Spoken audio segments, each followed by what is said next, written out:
Salut, on est vendredi, c'est l'heure du live hebdo. Aujourd'hui, on vous parle de référencement local. En gros, comment bien se positionner dans Google Maps. Avant de commencer, vous vous demandez peut-être pourquoi est-ce que j'ai un pistolet de Nerf en ma possession. En fait, on a eu l'excellente idée d'équiper les équipes d'un pistolet Nerf, ce qui fait que je me fais attaquer lâchement toutes les secondes à peu près. Voilà. Donc c'est très stressant comme période, mais je vais quand même essayer de faire une vidéo de bonne qualité. On va parler donc de référencement local, on va parler de Google Maps aujourd'hui. Pour commencer, je vais vous poser une petite question. Lève la main ceux qui ont déjà cherché à 3 h du matin, après une soirée un petit peu arrosée, Poutine près de chez moi. Ok. J'ai vu que vous aviez tous levé la main et je sais que quand vous faites ce genre de recherche, c'est afin d'identifier le Claudette, le Poutineville, la banquise, Salvatore qui va vous permettre d'éponger un petit peu votre soirée. Et quand vous faites cette recherche-là, ce qui est important, c'est d'être capable de voir les restaurants les plus près de vous. Donc, vous savez que quand vous faites ce genre de recherche, il y a un encart Google Maps qui apparaît souvent. Même si vous tapez restaurant aujourd'hui dans Google, vous allez voir un encart avec une carte Google Maps qui apparaît et quelques résultats des restaurants les plus proches de chez vous. Être présent là pour une entreprise, que ce soit un restaurant ou toute autre entreprise, même une agence de marketing web, c'est absolument critique. C'est critique parce que aujourd'hui, 50% des recherches sur Google sont locales, c'est-à-dire contiennent une composante d'une personne qui cherche quelque chose dans une certaine proximité géographique. C'est encore plus le cas sur des requêtes qui sont faites sur mobile et on sait qu'il y a de plus en plus de gens qui effectuent des requêtes sur mobile. Donc, pourquoi optimiser ou chercher à optimiser sa présence sur Google Maps ? Tout simplement parce que c'est important d'inciter les gens à se rendre chez vous ou à prendre contact avec vous parce que vous êtes une entreprise proche d'eux. On sait aujourd'hui que 90% des gens qui effectuent une recherche locale se déplacent ou effectuent un appel à une entreprise dans les 24 heures suivant la requête. Donc, c'est extrêmement puissant d'être bien positionné. C'est également un facteur de différenciation parce que il y a encore beaucoup d'entreprises qui n'ont pas donné l'information à Google sur leur localisation via l'outil Google Mon Entreprise ou Google My Business. Donc, c'est l'occasion au Québec encore aujourd'hui de se démarquer de façon assez significative. Maintenant, avant de vous dire comment est-ce qu'on peut faire pour essayer de se différencier en utilisant Google Maps, essayons de comprendre un petit peu comment est-ce que Google détermine votre position dans sa carte, dans ses maps. En fait, il y a 4 grands facteurs à prendre en compte. Le premier facteur, c'est la pertinence de votre entreprise par rapport à la requête qui est faite. Comme c'est le cas de manière générale dans le SEO, l'objectif de Google, c'est d'offrir une réponse la plus pertinente possible à une requête de façon à ce que l'utilisateur soit satisfait du résultat qu'il obtient et continue à utiliser le moteur de recherche. Le deuxième point, c'est la proximité géographique entre votre entreprise et la personne qui effectue la requête.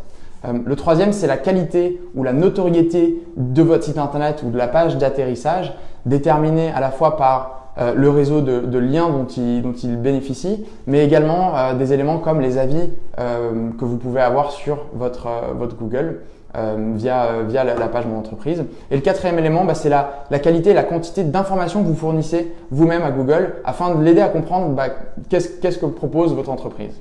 Donc, maintenant qu'on a vu ces éléments-là, on va discuter de comment il faut faire pour améliorer ses chances de remonter dans l'outil Google Maps.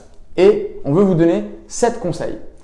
Le premier conseil, c'est de créer et optimiser, ça je pense que ça fait la 3e fois qu'on en parle, donc si ça n'a pas été clair, je réappuie dessus, c'est de créer et optimiser votre page Google My Business. On a écrit un autre article sur comment faire pour créer une page Google My Business et l'optimiser, qui est disponible dans notre blog, donc vous pouvez le consulter.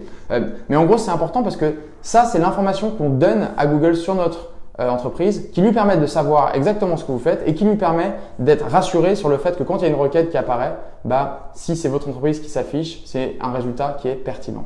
Le deuxième élément, c'est de diffuser votre NAT. Donc quand je parle de NAT, je parle de votre nom, adresse, téléphone, de façon uniforme et cohérente sur l'ensemble de vos outils de communication. Si l'adresse que vous avez donnée dans votre Google My Business et l'adresse que vous avez donnée sur votre site internet et sur votre page Facebook, c'est 3 adresses différentes, ça peut être problématique. Donc c'est important d'essayer de garder une forme de cohérence sur l'ensemble de vos plateformes. Le troisième point, c'est d'indiquer un numéro de téléphone local si vous en avez un. C'est une façon supplémentaire d'expliquer à Google, moi je suis effectivement localisé à Montréal parce que regardez, mon indicatif c'est 514 par exemple. Donc ça c'est une chose importante. Ensuite, on a parlé des avis tout à l'heure, des avis positifs de préférence, mais c'est sûr que obtenir plus d'avis positifs et avoir 4,7 sur Google sur la base de 200 avis, c'est quelque chose qui va favoriser votre positionnement plutôt que si vous avez que 2 avis et en plus vous avez une mauvaise note. Donc c'est important d'avoir un maximum d'avis et puis de préférence des avis positifs. Ensuite, vous avez la possibilité d'ajouter sur votre site internet une carte ou un encart Google Maps. C'est une façon supplémentaire d'expliquer à Google où est située votre entreprise.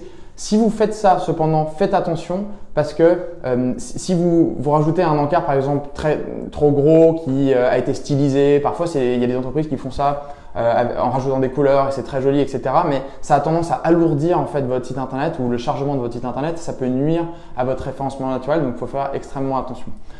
Et le sixième point, c'est d'être juste tout simplement de bien travailler sur son SEO parce que si vous avez un SEO de qualité, les chances que Google vous choisisse pour vous faire remonter dans le résultat Maps sont plus importantes. Ensuite, il y a un dernier point qui est que si malgré l'ensemble de ces éléments-là, vous avez du mal à dépasser vos concurrents sur Google Maps, vous avez la possibilité de bénéficier de la publicité. Donc vous avez la possibilité de mettre en place des annonces de proximité ou même ce qu'on appelle des promoted pins. Je ne sais pas si vous avez déjà recherché ou vu ça, mais par exemple, dans le quartier, quand on fait une recherche pour restaurant et qu'on se balade dans Google Maps, on voit que le restaurant A&W a son logo qui apparaît avec un petit encadré de couleurs. Donc ça, c'est des choses qui sont payantes. Pour ce faire, c'est important en fait tout simplement d'activer les extensions de lieux et quelques autres extensions dans l'outil Google Ads.